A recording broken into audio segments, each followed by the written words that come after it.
Hi guys, very warm welcome to all of you.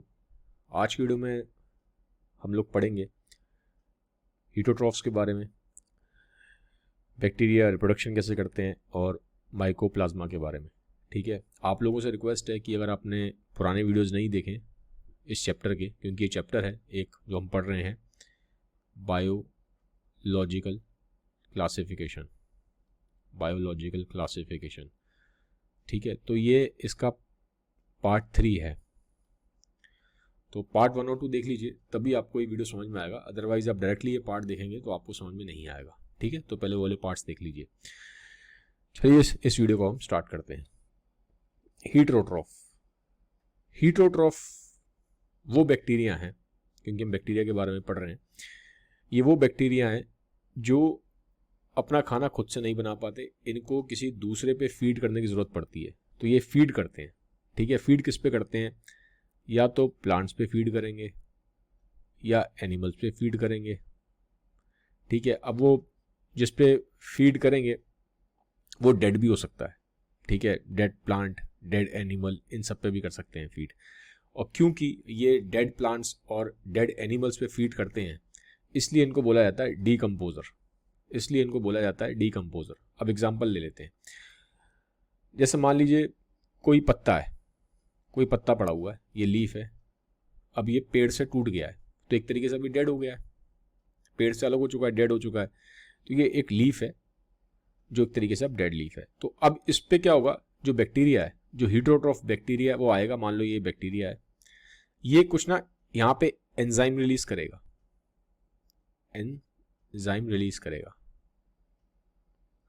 जब ये enzyme release करेगा तो ये इस पत्ते को ये पूरा ब्रेक डाउन कर देगा, इस पत्ते को ये तोड़ देगा, इस पत्ते को ब्रेक डाउन कर देगा। इसीलिए आपने देखा होगा जब चीज़ें मर जाती हैं, ख़त्म हो जाती हैं, तो धीरे धीरे गलना स्टार्ट हो जाती हैं।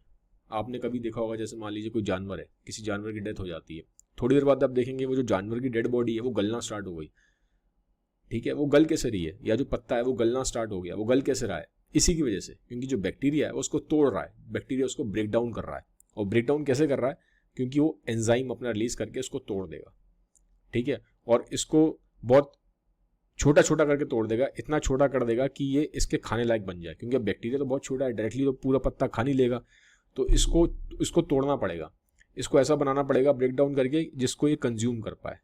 ठीक है, तो इसके लिए एंजाइम रिलीज करता है, इसको तोड़ देता है, ब्रेक डाउन करता है, फिर इसको ये कंज्यूम कर लेता है, इसको ये खा लेता है। ठीक है, ऐसे ये डेड लीफ के साथ भी करता है, डेड एनिमल के साथ भी करता है, और इनफैक्ट अगर डेड ह्यूमन है तो उसके साथ भी यही करेगा। ठीक है, क्योंकि उसके लिए चाहे प्लांट हो, चाहे एनिमल हो, चाहे ह्यूमंस हो, ये सब ऑर्गेनिक मटेरियल हैं। जितने भी मैंने आपको बताया था, जो जिंदा चीज़ें होती हैं, जिनमें जान होती है, ठीक है, वो ऑर्गेनिक ही होती हैं। समझ गए? तो ये डीकम्पोजर है पहला। और जनरली जितने भी बैक्टीरिया हैं, ठीक है, जितने भी बैक्टीरिया होते हैं उसमें सबसे ज़्यादा जो होते हैं वो ये डीकम्पोजर ही होते हैं। इस पॉइंट का ध्यान रखिएगा। अब आते हैं आगे, ह्यूमंस पे क्या इम्पैक्ट है। ये जो बैक्टीरिया है हीटरोट्रॉफ, ह्यूमंस पे कैसे इम्पैक्ट करते हैं? ह्यूमंस पे कई तरीके से इनका इम्पैक्ट है। पहला तो जैसे कि कर्ड मेकिंग, दही बनाने में। जैसे होता क्या है, मान लीजिए मिल्क है, ठीक है, ये मान लीजिए मिल्क है, ये गिलास है, ठीक है, इसमें मिल्क है। ठीक है, अब ये जो मिल्क है इसमें ना एक शुगर होती है, इसको बोलते हैं लैक्टोस मिल्क में मिलने वाली एक शुगर है।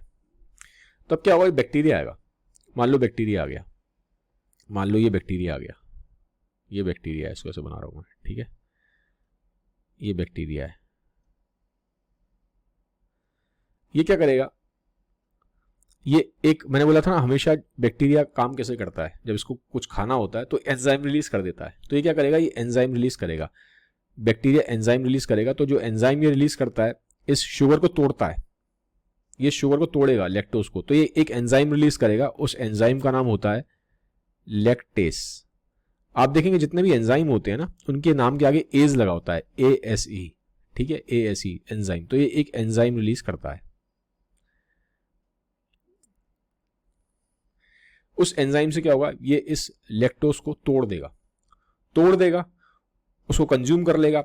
और फिर जो बैक्टीरिया का जो वेस्ट प्रोडक्ट है, वो होता है लैक्टोज को उसने कंज्यूम कर लिया, ठीक है, उसको तोड़ा, लैक्टोज को तोड़ के उसको ग्लूकोज के फॉर्म में ले आया, इसको ब्रेक करता है लैक्टोज को, उसको तोड़ने के बाद फिर वो उसको कंज्यूम कर लेता है बैक्टीरिया, और उसको खाने के बाद जो उसका वेस्ट प्रोडक्ट है वो होता है लैक्टिक एसिड।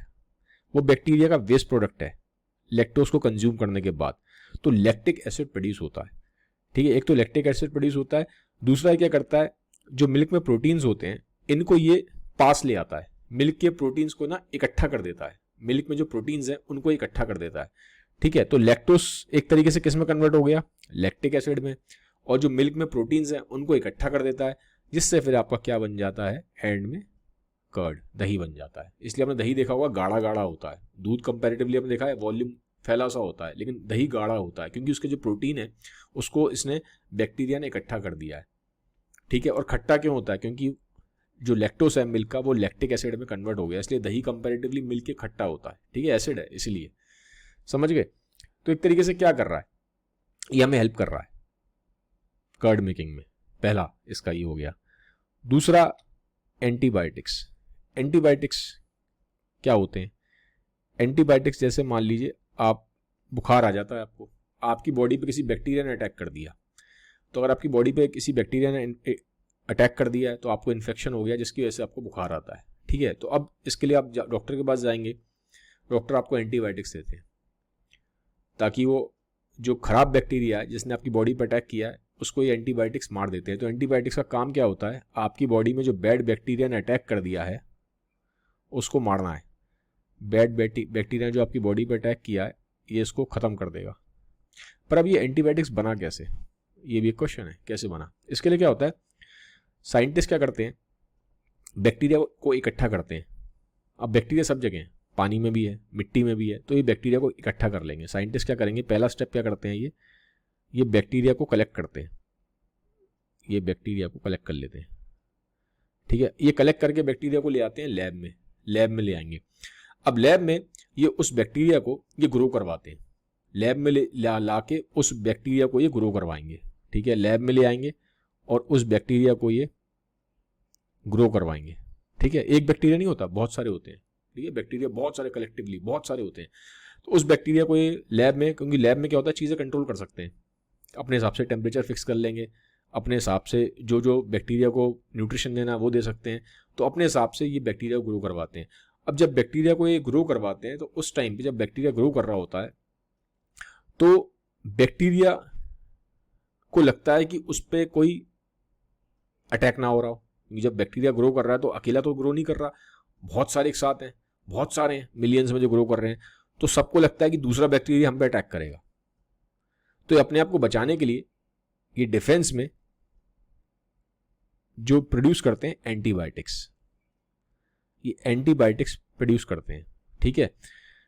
तो बैक्टीरिया जब ग्रो कर रहा होता है तो उसको लगता है कि यार ये जो बाकी बैक्टीरिया है मेरे आसपास, ये मेरे पे अटैक ना कर दे, तो अपने आप को बचाने के लिए ये डिफेंस फॉर्म में जो प्रोड्यूस करता है सब्सटेंस वो एंटीबायोटिक्स है। तो इसी एंटीबायोटिक्स को फिर ये जो साइंटिस्ट हैं उसको अलग कर लेते हैं और फिर इसको लार्ज नंबर में प्रोड्यूस करते हैं, और फिर इसको अगर लगता है कि एंटीबायोटिक्स ठीक से काम कर रहे हैं, इनको टेस्टिंग करी जाती है और लगता है अगर ये ठीक है, सेफ है, तो फिर इनको इंडस्ट्रीज़ में बड़े लेवल पे फिर प्रोड्यूस किया जाता है। तो इस तरीके से फिर ये एंटीबायोटिक्स दुकान पे पहुंचती हैं, वहाँ से केमिस्ट की दुकान से फिर आप उनको खरीद के लाते हो और फिर उसको खाते हो, ठीक है, ताकि जो बैड बैक्टीरिया जिसने आपकी बॉडी पर अटैक किया उसको आप खत्म कर सके। तो अल्टीमेटली एक चीज़ देखो आप, मतलब समझो इस बात को, आपकी बॉडी में जो बैड बैक्टीरिया है जिसने अटैक किया है उसको खत्म करने के लिए आपने एंटीबायोटिक्स ली, उसको खत्म करने के लिए तो आपने एंटीबायोटिक्स ली है, पर एंटीबायोटिक्स बना कौन रहा है, बना भी बैक्टीरिया ही रहा है, ठीक है। तो बैक्टीरिया से ही एंटीबायोटिक्स बन रही है और वही एंटीबायोटिक्स आपकी बॉडी में जिस बैड बैक्टीरिया ने अटैक किया उसको खत्म कर रही है,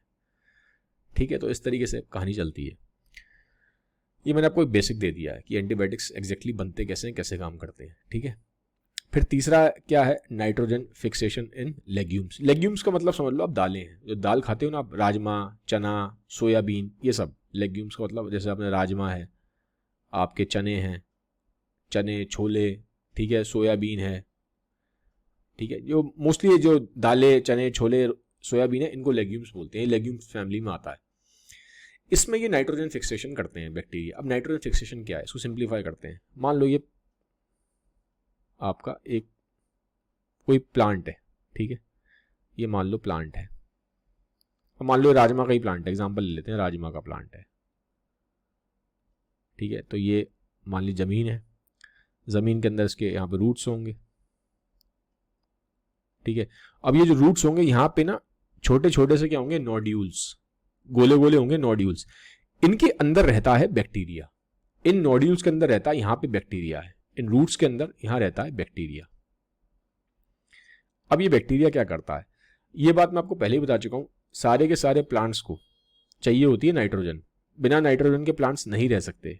नाइट्रोजन क्यों चाहिए होती है प्लांट्स को, क्वेश्चन ये है क्यों चाहिए होती है, मैं लास्ट वीडियो में ही बताया था, ठीक है। तो आपने लास्ट वीडियो नहीं अगर देखा है तो आप वो देखिए और फिर मुझे कमेंट सेक्शन में बताइएगा कि प्लांट्स को नाइट्रोजन क्यों चाहिए होती है, उनका रीज़न क्या है नाइट्रोजन को यूज़ करने का, ये मुझे बताइएगा, ठीक है। कमेंट सेक्शन में बताइएगा, इससे मुझे मालूम पड़ेगा कि आपने सच में ध्यान से सुना था कि नहीं सुना था, ये आप लोगों के लिए क्वेश्चन है। तो नाइट्रोजन चाहिए होती है प्लांट्स को। तो अब बैक्टीरिया क्या करता है, एटमॉस्फेयर में नाइट्रोजन है, ठीक है, एटमॉस्फेयर में ऐसे मान लीजिए नाइट्रोजन के मॉलिक्यूल्स हैं, ठीक है, नाइट्रोजन के मॉलिक्यूल्स हैं। अब ये बैक्टीरिया क्या करेगा, यहाँ से हवा में से इस नाइट्रोजन को लेगा और इसको ऐसे बना देगा, इस फॉर्म में कन्वर्ट कर देगा कि जो प्लांट है उसको इजीली यूज कर सके। प्लांट डायरेक्टली हवा में से नाइट्रोजन नहीं ले सकते, ऐसा नहीं है कि हवा में से नाइट्रोजन ले लेंगे प्लांट्स, ये ऐसे डायरेक्टली हवा से नहीं ले सकते, ठीक है। तो ये बैक्टीरिया इसको ले लेगा, हवा में से नाइट्रोजन को, इसको इस फॉर्म में कन्वर्ट कर देगा कि जिससे कि ये जो प्लांट है उसके लिए यूजफुल हो जाए। और बदले में प्लांट क्या करता है, प्लांट का जो खाना बनता है वो कार्बोहाइड्रेट्स होते हैं, प्लांट अपना फूड बनाता है, प्लांट बनाता है कार्बोहाइड्रेट्स, ठीक है। इसको शॉर्ट फॉर्म में लिख रहा हूं मैं, कार्ब्स लिख देते हैं, शॉर्ट फॉर्म में कार्बोहाइड्रेट्स को कार्ब्स लिखते हैं। तो प्लांट ने अपना खाना बनाया कार्ब्स, तो अब जो खाना इसने बना लिया प्लांट ने वो ये बैक्टीरिया को दे देगा। तो एक तरीके से दोनों के लिए ये विन विन सिचुएशन है, समझ रहे हैं। बैक्टीरिया क्या कर रहा है, बैक्टीरिया हवा में से नाइट्रोजन को लेके इस तरीके से इतना इस फॉर्म में कन्वर्ट कर रहा है ताकि उसको प्लांट यूज कर सके, प्लांट अपना खाना बना सके। प्लांट बदले में क्या कर रहा है, जो प्लांट ने खाना बनाया है, प्लांट खाना बनाते हैं कार्बोहाइड्रेट्स, जिसको मैंने शॉर्ट फॉर्म में कार्ब्स लिखा है। वो जो कार्बोहाइड्रेट्स हैं वो फिर बैक्टीरिया को दे देते हैं कि थोड़ा सा तुम ले लो, तुम भी खुश रहो, ठीक है। तो बैक्टीरिया का फूड बन जाता है। तो दोनों के लिए विन विन सिचुएशन है, ये समझ में आ गया। तो ये है नाइट्रोजन फिक्सेशन इन लेग्यूम्स। अब सारे के सारे अच्छे भी नहीं है, ठीक है। बैक्टीरिया मैंने बोला था कुछ खराब भी होते हैं, कुछ तो अच्छे हैं, आपको हेल्प कर रहे हैं, एंटीबायोटिक्स बना रहे हैं, और कुछ आपको एक भी बता दूं, आपको एक चीज़ और ध्यान रखिए, एक बताता हूँ, हमारे गट में, गट मतलब हमारी इंटेस्टाइन में, जो हमारी इंटेस्टाइन है, स्मॉल इंटेस्टाइन, लार्ज इंटेस्टाइन्स, हमारी जो इंटेस्टाइन होती है उसमें बहुत सारे बैक्टीरिया होते हैं, बहुत सारे बैक्टीरिया। इनफैक्ट रिसर्च बताती है कि ह्यूमन बॉडी में ह्यूमन सेल्स इतने नहीं हैं जितने बैक्टीरिया के सेल्स हैं, ठीक है। आपको बड़ा वो लगेगा, सुन के हैरानी होगी, लेकिन ये बात सच है। हमारी बॉडी में जितने हमारे ह्यूमन सेल्स नहीं उससे ज़्यादा बैक्टीरिया के सेल्स हैं, ठीक है। तो हमारे गट में ये ऐसे मेनली आपको मिलेंगे इंटेस्टाइन्स में, गट मतलब यहाँ इंटेस्टाइन है। तो ये क्या करते हैं, इंटेस्टाइन में ये फूड को डाइजेस्ट करने में बहुत हेल्प करते हैं। तो ये गुड बैक्टीरिया हैं आपके गट में, ठीक है, गुड बैक्टीरिया हैं। अब बहुत बार बैड बैक्टीरिया भी आ जाते हैं, बहुत बार बैड बैक्टीरिया भी हो जाते हैं वहां पे।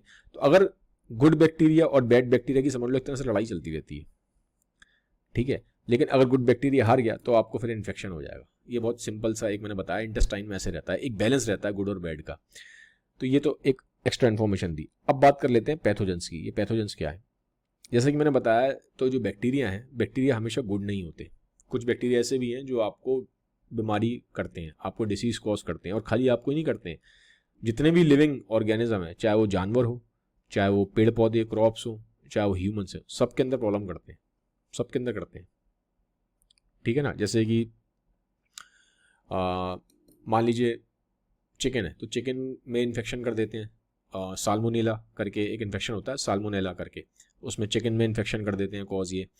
और बहुत सारे जो क्रॉप्स हैं, बात जैसे अब क्रॉप्स की कर रहे हैं हम, ठीक है, तो बहुत सारे क्या करेंगे, जैसे आपने कोई पत्ते देखे होंगे एकदम से पत्तों पे आपने देखा होगा एकदम ब्राउन ब्राउन सा हो जाता है, एक जगह, कई जगह आपने पत्तों को देखा होगा एकदम ब्राउन ब्राउन से हो जाते हैं, डार्क डार्क से हो जाते हैं। तो यहाँ पे क्या होता है, ये एक तरीके से बैक्टीरिया का इन्फेक्शन है, ये बैक्टीरिया का इन्फेक्शन है, ये लीफ है, ठीक है, तो यहाँ पे बैक्टीरिया का इन्फेक्शन है। क्रॉप का मतलब प्लांट ही है ना, तो प्लांट में लीफ है तो उसकी बात कर रहा हूँ इसलिए।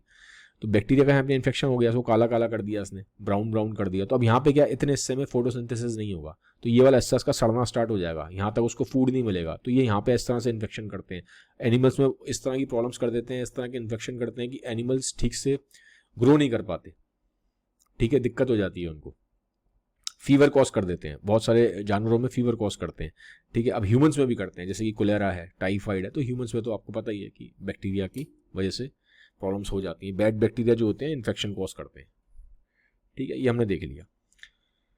अब आ जाते हैं माइको प्लाज्मा पे। ये क्या है, एक सेकेंड, एक मिनट, हाँ पहले रिप्रोडक्शन देख लेते हैं, मैं उसको भूल गया। रिप्रोडक्शन किसका, बैक्टीरिया की बात कर रहे हैं। बैक्टीरिया में रिप्रोडक्शन कैसे होता है इसको भी समझ लेते हैं। अब बैक्टीरिया में जो मेन रिप्रोडक्शन है वो तो है फिजन, बाइनरी फिजन, ठीक है, ये मेन है। और ये जो नीचे वाले जो दो मैं बता रहा हूँ ये रेयर है, ये मेन होता है, ज़्यादातर यही होता है। अब इसमें होता क्या है, अब देखो पहले तो बैक्टीरिया की शेप समझ लो। बैक्टीरिया जनरली कई शेप में होते हैं, लेकिन 3 मेन ज़्यादा बड़े शेप हैं इसकी, ठीक है। इसके बारे में और डिटेल में बाद में पढ़ लेंगे, पहले मैं आपको हल्का सा एक ओवरव्यू दे रहा हूँ। जनरली ऐसे एक तो होता है रॉड लाइक, ये बैक्टीरिया है, ये सिंगल बैक्टीरिया का सेल है, एक ही बैक्टीरिया का सेल है। एक तो शेप होगी इनकी रॉड लाइक, ऐसे होंगे, या फिर ये ऐसे होते हैं राउंड स्पेयर की शेप में, या फिर ये ऐसे होते हैं, ये स्पाइरल शेप है इनकी, ठीक है। तो ये आपको पता होना चाहिए, मैंने आपको बेसिक दिया है ताकि आप जब मैं आगे डायग्राम बनाऊंगा तो आप समझ पाओ। अब मान लो ये वाला बैक्टीरिया है, इस बैक्टीरिया को ले लेते हैं, रॉड लाइक को, थोड़ा सा सिंपल है इसको समझना। अब ये बैक्टीरिया मान लो ऐसा है, अब हुआ क्या, ये धीरे धीरे ऐसे बीच में से ऐसे दबना स्टार्ट हो जाएगा, ऐसे ऐसे ऐसे। जैसे मान लीजिए आपने गुब्बारा पकड़ लिया, बलून, बलून को आप बीच में से दबा दें तो एंड में ऐसा ऐसा हो जाता है ना, बलून ऐसा हो जाएगा, कुछ कुछ कुछ ऐसा हो जाएगा, ठीक है, कुछ कुछ ऐसा हो जाएगा। तो ऐसे ये करते करते एक टाइम ऐसा आएगा कि ये हट जाएगा और ये 2 में डिवाइड हो जाएगा,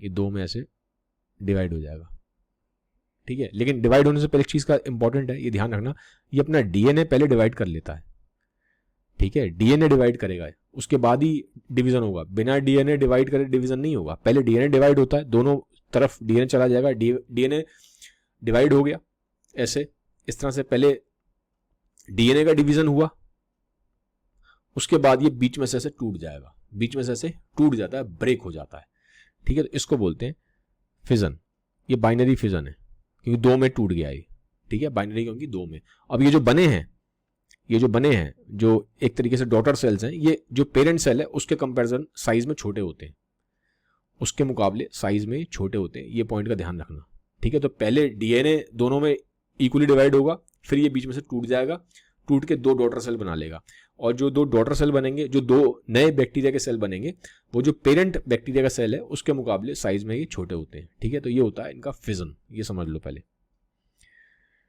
तो एक तो हो गया ये पहला वाला।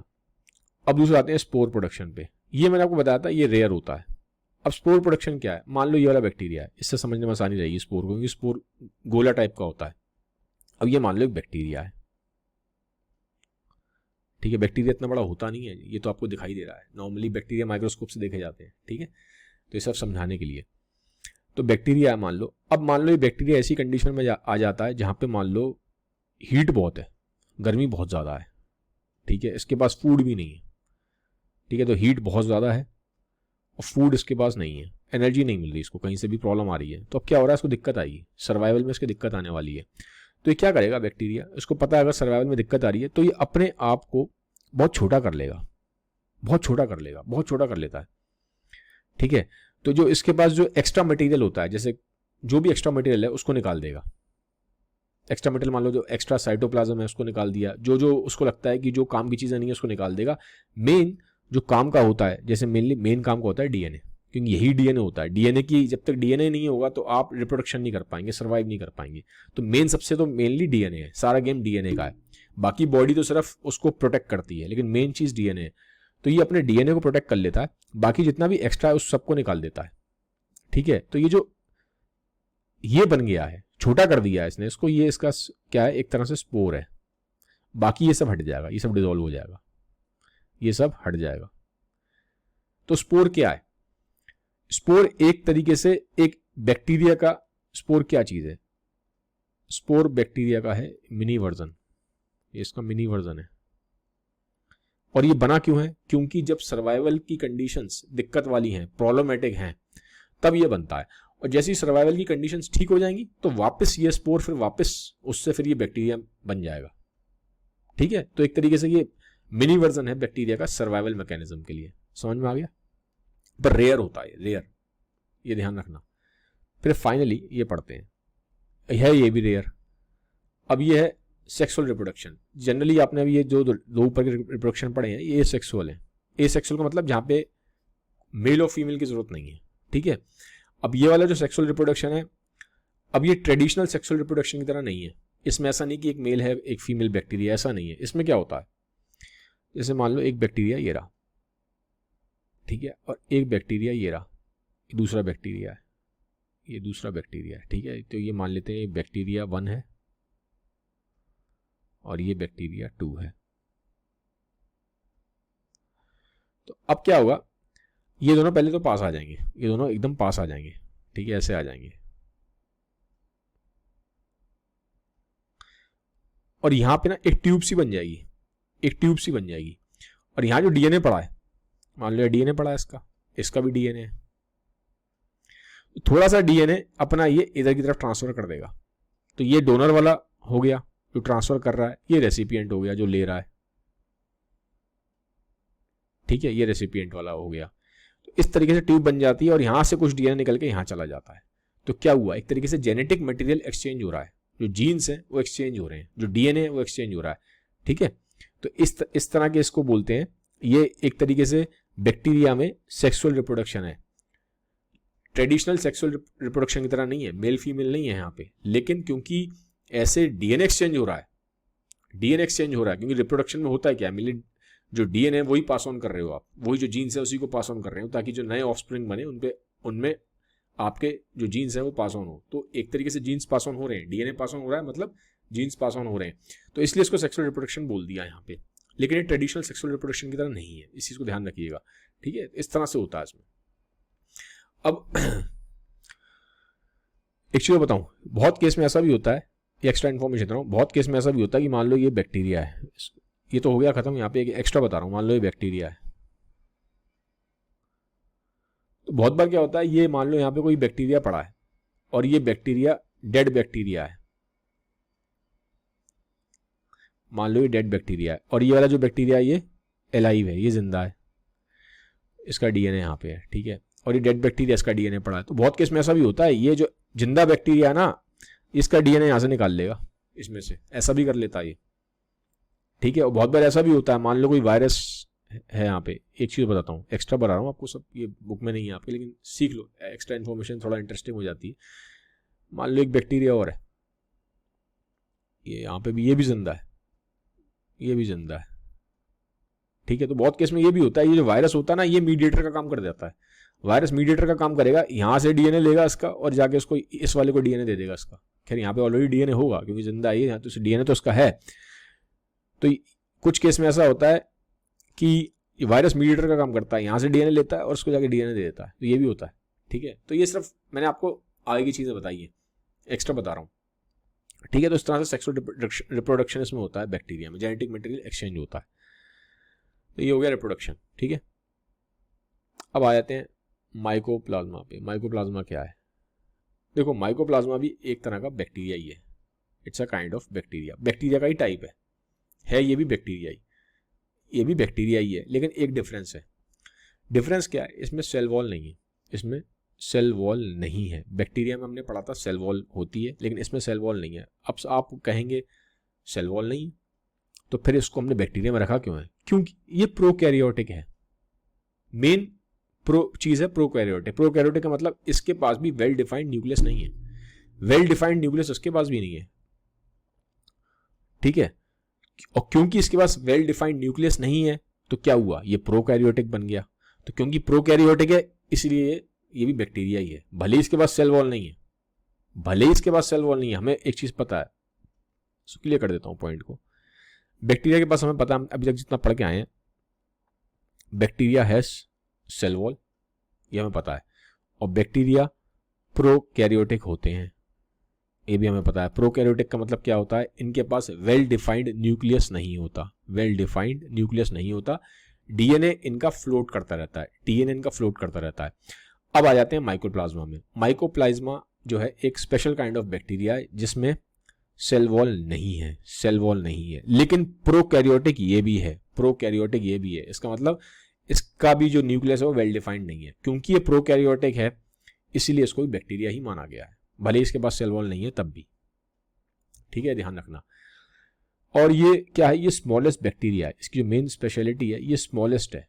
जितने भी बैक्टीरिया हैं, जितने ही बैक्टीरिया हैं, सबसे स्मॉलेस्ट जो है वो माइकोप्लाज्मा है। माइकोप्लाज्मा इतना स्मॉल है कि बहुत बार इसको आप नॉर्मल टेलीस्कोप से नहीं देख सकते, टेलीस्कोप से भी इसको देखना मुश्किल हो जाता है, बहुत ज़्यादा छोटा है, ठीक है।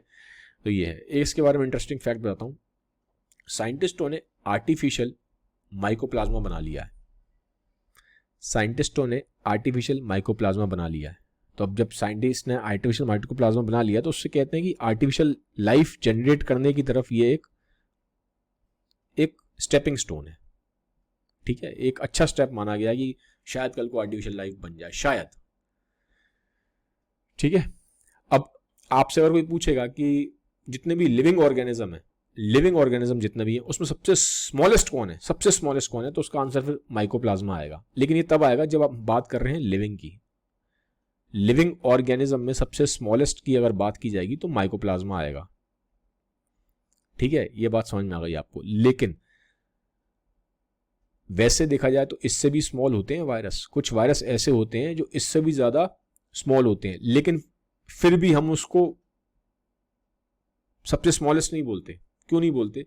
क्योंकि जो वायरस है उसको लिविंग की कैटेगरी में नहीं रखा गया है। वायरस का केस थोड़ा सा अलग है, डिफरेंट है, कॉम्प्लेक्स है, इसके बारे में हम आगे जाके बात करेंगे। लेकिन क्योंकि वायरस को लिविंग की कैटेगरी में नहीं माना गया है, इसीलिए जब बात आएगी लिविंग ऑर्गेनिज्म सबसे स्मॉलेस्ट कौन सा है, तो आंसर आएगा माइकोप्लाज्मा। लेकिन वैसे आपको बता रहा हूँ इन्फॉर्मेशन के लिए कि कई वायरस ऐसे भी होते हैं जो इनसे भी ज्यादा छोटे होते हैं, लेकिन क्योंकि वायरस लिविंग नहीं होते, वायरस को लिविंग की कैटेगरी में नहीं रखा गया है, इसीलिए हम आंसर माइकोप्लाज्मा ही देंगे जब हमसे लिविंग ऑर्गेनिज्म स्मॉलेस्ट की बात करी गई, ठीक है। तो ये आपको एक्स्ट्रा इन्फॉर्मेशन दी है। तो बाकी यार क्या कहते, ये था आज का वीडियो। अगले वीडियो में हम प्रोटिस्टा के बारे में बात करेंगे। यहाँ पे हमारा मोनेरा जो है बैक्टीरिया वाला ख़त्म होता है। बाकी अगर मेरे वीडियो अच्छे लगते हैं तो आपसे रिक्वेस्ट है सबके साथ शेयर कर दीजिएगा। मेरा मोटिव ये है कि आपको बायोलॉजी बहुत ही एक ईजी वे में और एक इंटरेस्टिंग वे में मैं समझा पाऊँ। So this was all about today's video. Have a nice day. Bye bye. Take care. Thank you.